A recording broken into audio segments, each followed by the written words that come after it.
Hello, good afternoon. Welcome to Business. We begin from the ports, and Maritime and Dock Workers Union has called on government to urgently renegotiate the 35-year concession agreement between the Ghana Ports and Harbours Authority, GPHA, and the Meridian Port Services MPS to serve the broader interests of all industry players.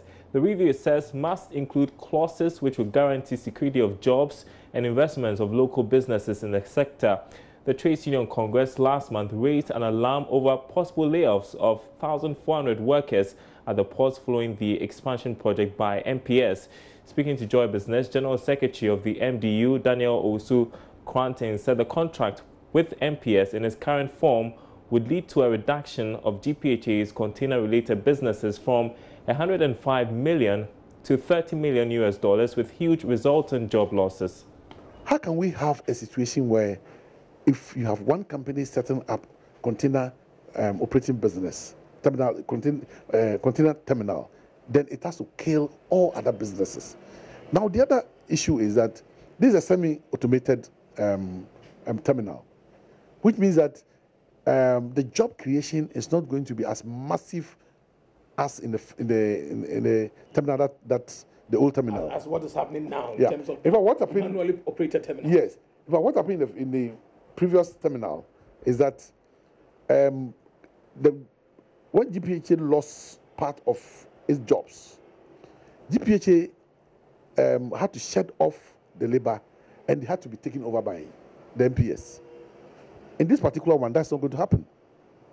That is not going to happen because they already MPS has its workers, and then also this terminal is going to operate as a semi-automated terminal, about 50% or something. No automation. So job creation is not going to be as massive as we had in the first one, which was able to absorb a lot of the workers. While still at the ports, the Danish ambassador to Ghana, Tove Dengball, has told Joy Business her outfit is liaising with the Ghana Ports and Harbours Authority for the successful completion of the port expansion project, speaking after the signing of a strategic maritime sector cooperation between the Danish Maritime Authority and that of Ghana.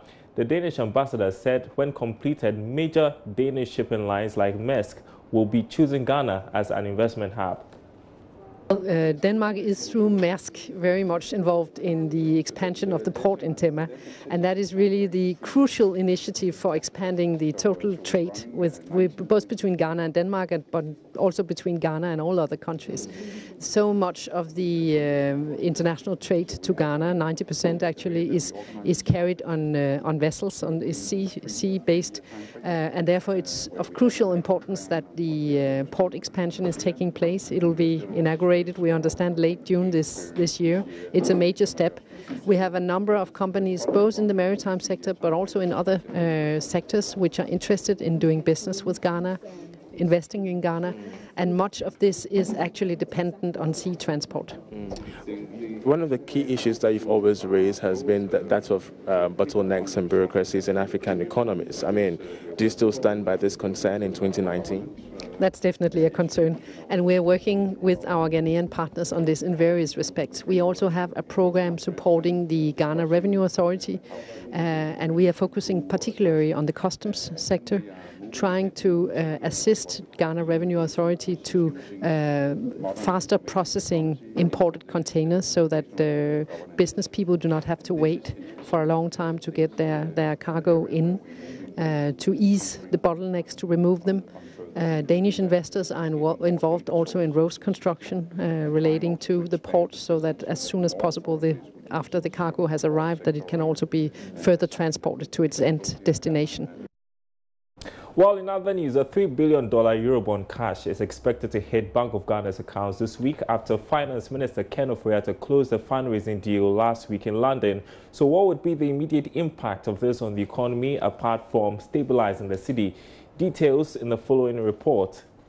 Under the current agreement with the lead arrangers of Eurobonds, the funds raised are supposed to hit the accounts of the issuer, that is the government of Ghana, 5 clear days after the bond sale was closed. Checks with the Finance Ministry and even persons close to the Bank of Ghana indicate that the funds should be transferred from Euroclear accounts in London. The immediate impact of these funds coming in would be that significant increase in central bank reserves. This should assure investors and currency traders that the regulator is in a strong position to defend the local currency, going a long way to strengthen the cedi's recovery. A stabilized cedi would lessen its impact on inflation rates going up. The Bank of Ghana's economic and financial data puts its gross international reserves as at October 2018 at around $6.3 billion. Now, F reports that the central bank had built its reserves by more than $1 billion over the past 3 months are true, then it is likely that when the Eurobond cash hits, the Bank of Ghana's reserves could reach about $10 billion. Plus the Cocoa Board and the IMF cash, the amount could reach almost $11 billion. That's holding all the variables and conditions constant. And that's all in business.